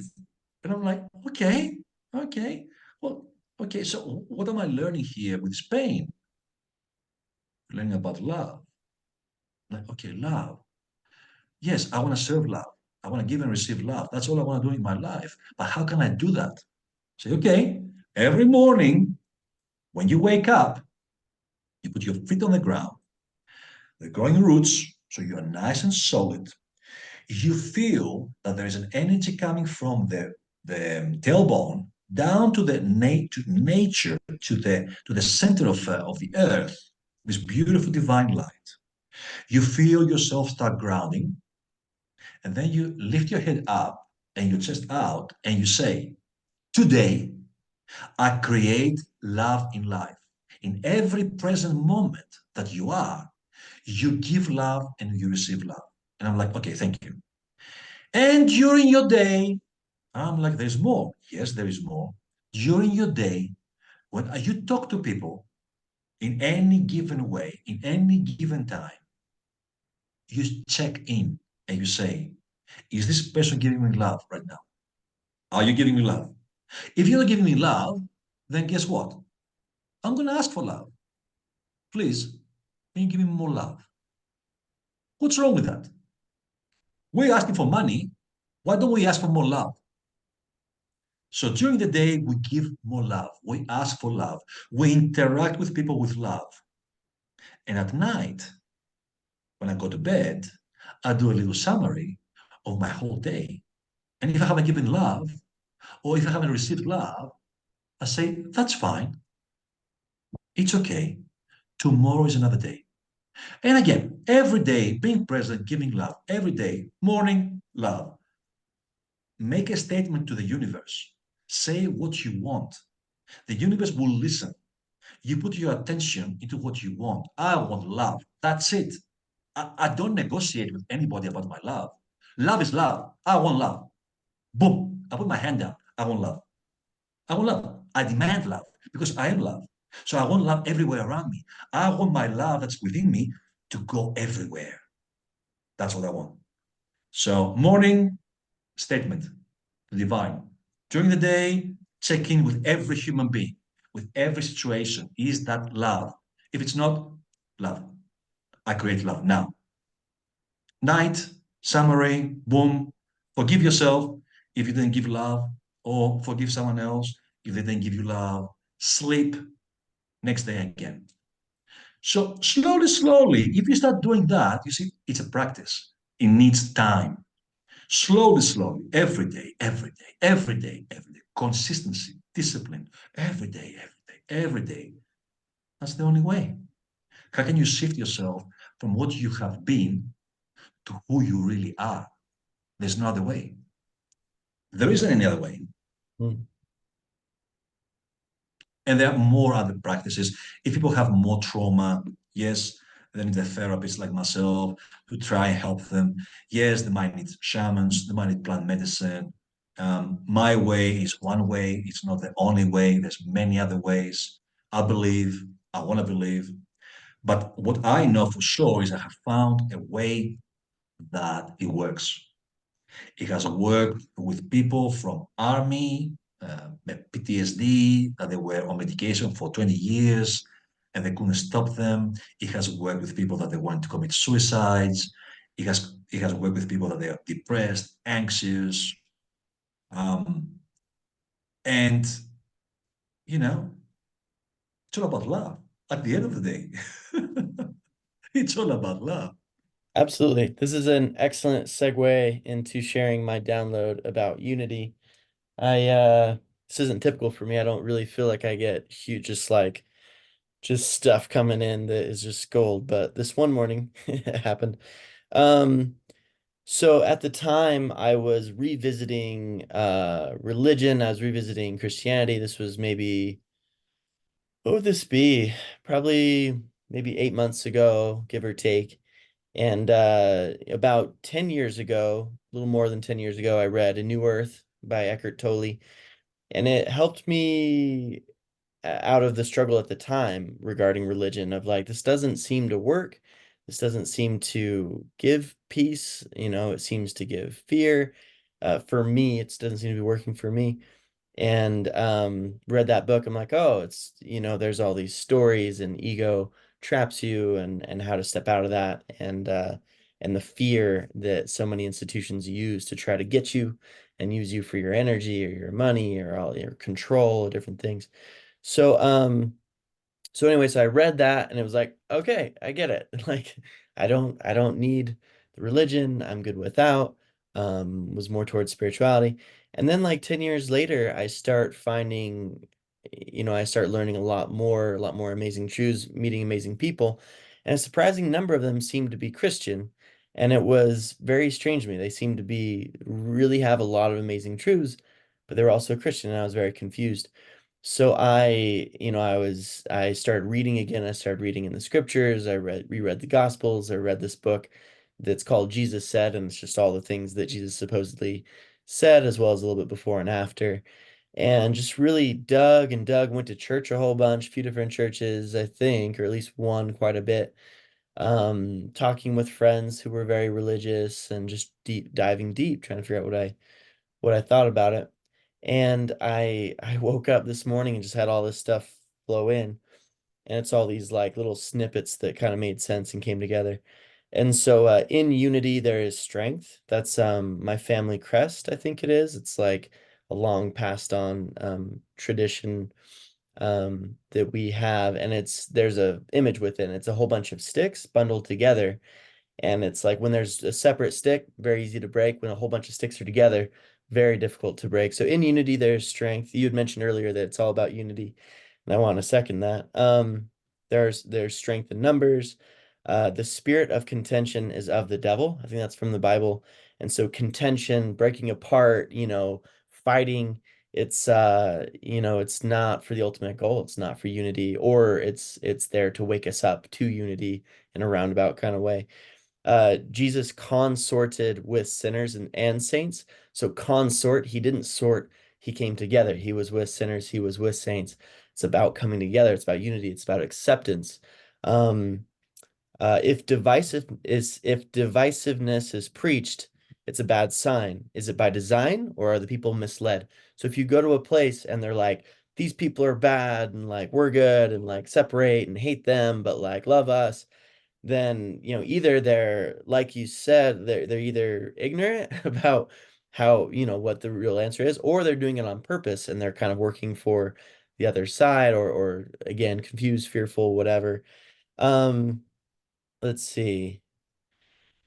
uh People are misled by scarcity, fear, doubt, and confused to become against each other and therefore themselves. We're all one, so if you're against other people, you're against yourself. um Let's see. We're tricked into thinking we need to beat each other at the game and compete because there isn't enough. Um, this is why Jesus was so powerful. He brought people together. He didn't trade his energy for food and money. He left the rat race of slavery. These are just kind of like thoughts. I don't know how true this is. This is just like based on the narrative that I've been told that this Well, makes sense to me. you know And what I told you about the Jesus, mm, that I had a life with him, mm, which it's not a choice. It has happened. mm, I was with him. And I've seen my past life. Part of the 5D is you can see your past lives. mm, mm, mm, If you go into the 5D, you can actually see past lives, mm, many past lives, as many as you can. So, and I was with Jesus, and I was with him. I was his best friend, and I betrayed him, right? But every betrayal can actually bring something positive. So a betrayal on Jesus brought his crucifixion and then his resurrection in many ways, right? So therefore, I understand what was going on with him, and whatever you know, many of these truths are truths. Mary Magdalene was his partner. They had a daughter. Absolutely, absolutely. Don't listen to the church. They had a child together, a girl by the name of Sarah. So I know that not because someone told me or I read a book, but because I know from my past life. Okay, he was the most beautiful divine being, very high frequency. I get goosebumps. Woo! Um, Very high frequency. I was jealous of him in that life. Yeah, I was very jealous of him because although I was his friend, he was out of his will, you know, and and and I've been in pain all my life. And I never liked him up until 2015 when I went to the jungle. I never liked Jesus. I never liked him. Up until 2015, I never liked him. And then 2015, when I was in the jungle for the first time and I had some ceremonies, crazy things happened. I actually experienced what we call death.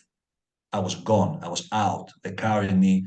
They found me somewhere in the bush. They brought me inside the Maloka, the temple. And then finally, I opened up my eyes. I was numb. I was paralyzed. I couldn't move my arms, my legs, nothing. So they helped me up. So I have gone through many, many things to be able to actually get where I am right now. So it's very difficult for everybody to get in some places unless they try really, really, really, really hard. We cannot allow the rat race to take over our life. We have to somehow find ways, get out there to find the freedom. As you said, Jesus, he is amazing. He's beautiful. He's he's available. He's available. He's not so much available because of all the pain, the suffering, the trauma that they put on his name. Oh, you Christians. Oh, you went, you killed the indigenous, you killed the Christians did that. No, it wasn't the Christians who did that. It was the church who did that. Right? So we have to actually understand, yes, the Christians who actually were following the church. You, So you mean Jews, right? The Jews. no, I'm talking about the indigenous. You know, they Oh. went, yeah, yeah, yeah. They went around the world. I'm not going to talk about the Jews at the moment. Um, so there has been a lot of pain and suffering towards his name, towards him. Like, oh, woo, this is what happened back then. And this is what happened back then. And there is all the witches, the women that we burn them in the name of Christ. Mm, No, it wasn't. It mm, was the name of some priest that they were narrow-minded, they were scared of the beautiful, powerful witches, the women, because mm. every woman is powerful and strong, and she is a witch anyway. All women are. I mean, look at them. They create babies, right? It's like, whoo, look at that. How powerful they are. It's a good thing to be a witch, you know, as long What as you use it sorcery? for a good reason. What sorcery is this? Isn't it amazing? It's good fun, huh? So he has been misunderstood by many.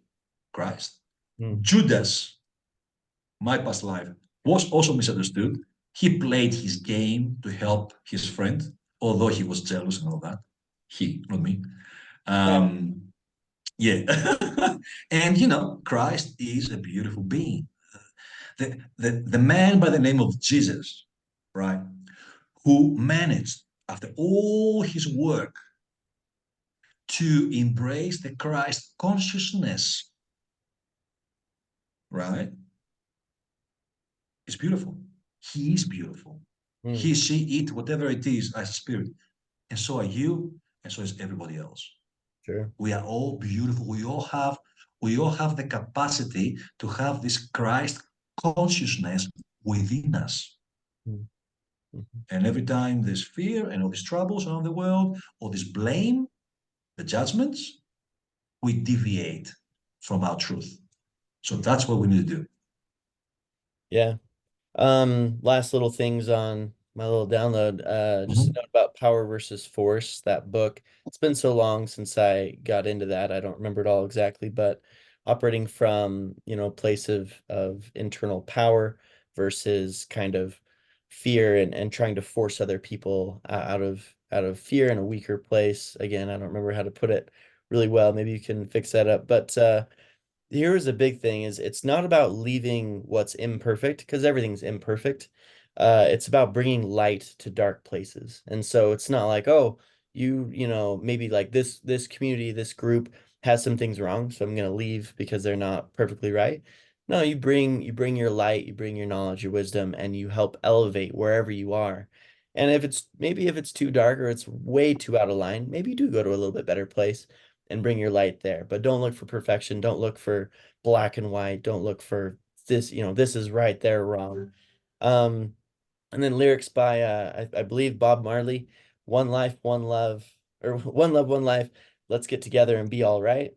And then of course Imagine by John Lennon, that whole song as well. So unity. I feel like unity is the answer. Uh Wherever you'd like to go from here is okay, and we're probably getting close to where we should probably wrap up.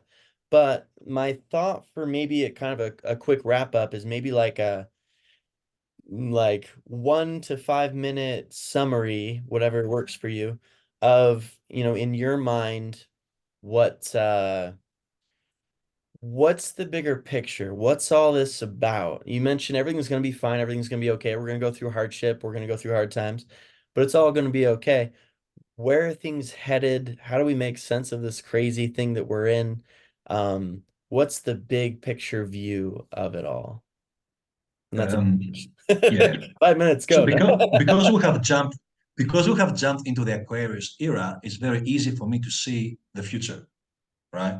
So I'm not gonna play it that I get downloads about the future, which I have got some downloads, but from the knowledge that we have on this planet, outside what we can channel and what we can get, we're going into the artificial intelligence way of living. If you see on social media, they try to apply AI in everything, all the marketing through AI, all the phone calls through AI, all the way that we should be living through AI.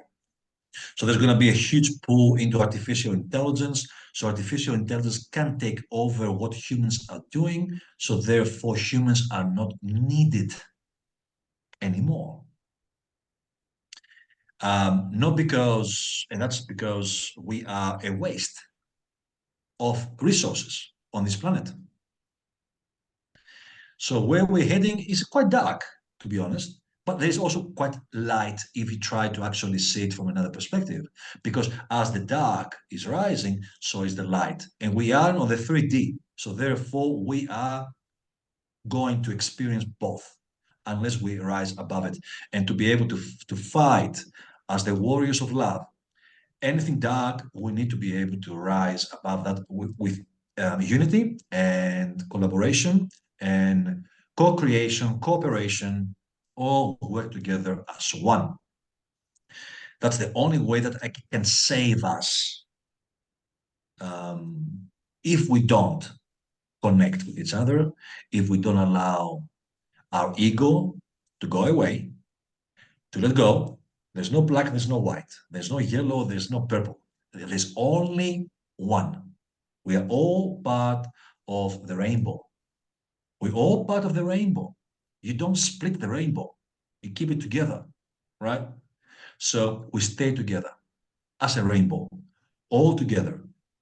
And that's the only way we can balance the digital artificial intelligence that is coming up to take over the world, which is going to, and that's what I have channeled, which maybe I shouldn't say it, but I will say it because I saw it. So, as the artificial intelligence is going into more intelligence and they become more and more intelligent, they can actually open up their the mechanical essence that exists to bring down something darker than good. I personally don't believe that artificial intelligence was created for the good of humanity. Yes, it will do some good things. Yes, the limbs are going to start growing up again. Yes, if you have some problems, there's going to be all good things, but there's a lot of dark things as well. So, can keep the good things and unite or die. It's very simple. And, the unconscious people out there staying unconscious, but to become aware and raise your awareness, you need to understand what's going on. And what's going on is quite dark because it's transition at the moment. We have to stay into love.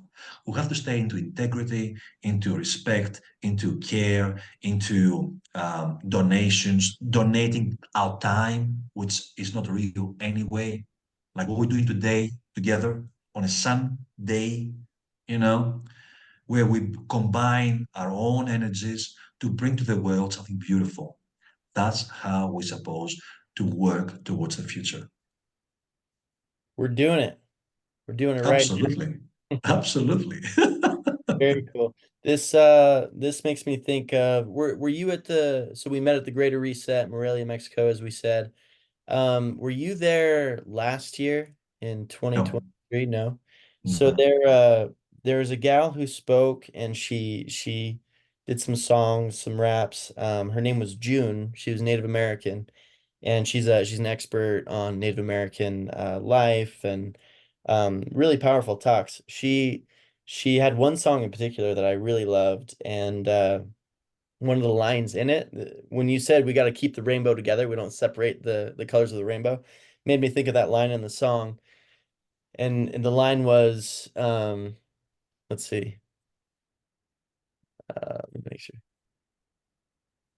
Red, yellow, white, black as one, that's the vision. And so like all the different like races of the world, like we need to be together. Like you said, unite or die. Like we need to come together, we need to work together, we need to forgive past, we need to realize that the only way forward is together.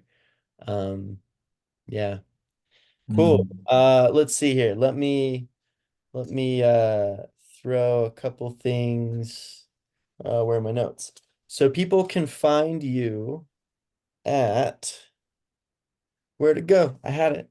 Help me out. How can people find you if Okay, they well, if yeah, people wanna, they can go jump onto my website and they can send me a message through my website. My website is www.everylife.com.au. Everylife.com.au. Um, Maybe you put a phone number of WhatsApp if someone is desperately needing some immediate help.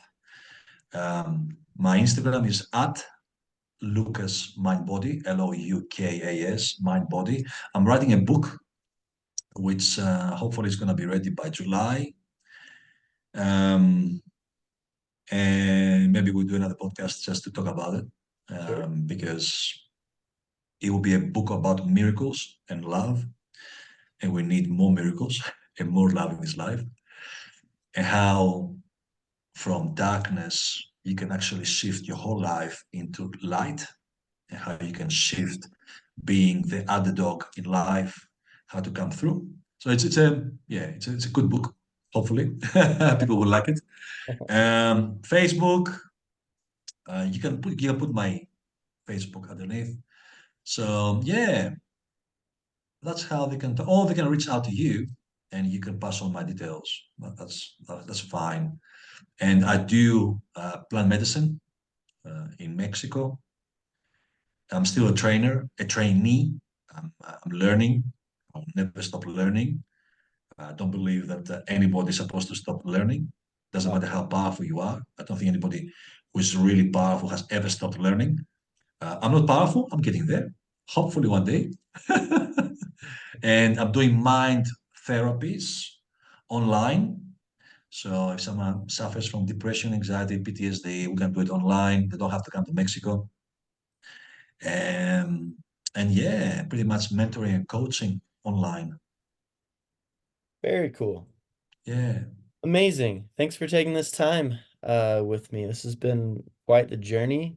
Thanks for sharing so many I personal told details. you in Morelia that our gathering, the fact that we met in Morelia, it was like, oh, there's something going on here. Yeah, I felt it. It was palpable. It was like that, yeah, Yeah, some stuff we can do together for sure. Very glad 100%. to have met you. It was cool to have some things in common, knowing about Paul Chek and holistic health coaching and all of that. Yeah, this has been really fun. Cool. Any last closing words? No, just say thank you very much for the opportunity. Thank you very much for spending your Sunday morning with me. Hopefully, it was worth your time, and I hope the messages that I share in this podcast be taken seriously with some people, but always with fun. Yeah, everything I have said so far is all true. Nothing is made up. Mm, Everything has come through downloads or experience, so everything is true. Very important for people to know that. And the capacity of every human being to experience the unseen is limitless. mm, mhm, mhm, We can do it. mhm. We can do it. We can become one, one, because we have always been one. And in the words of Wayne Dyer, the time to do it is now. Wayne Dwyer, my friend, and this Wayne Dwyer, when he sent me the message and he told me go and do ayahuasca, 3 days later he died. Whoa, whoa, He was crazy. the last man. I was the last man that he touched, this guy. And God bless him and he's around always because he's beautiful soul, powerful man. Gosh, I hope I'm gonna be okay for the next week after after this close interaction. No, just kidding. Hopefully, man. One last thing. I think that's a really amazing shirt. Would you mind kind of showing that shirt off and maybe just a little bit about it? I So will hide the label. I don't like labels. The horses and the planets. cool. It's about freedom. We are free. We are like the horses. We are free. We are free. But the freedom starts when we decide Hmm. that we are free. Yes. Have to make a decision. We are powerful, we are beautiful, and we are free. Thank you, my friend. Have a Thank you won- very much, my friend. have a wonderful rest of your Sunday. Much love, many miracles. Much love, much love. Bye-bye. Bye.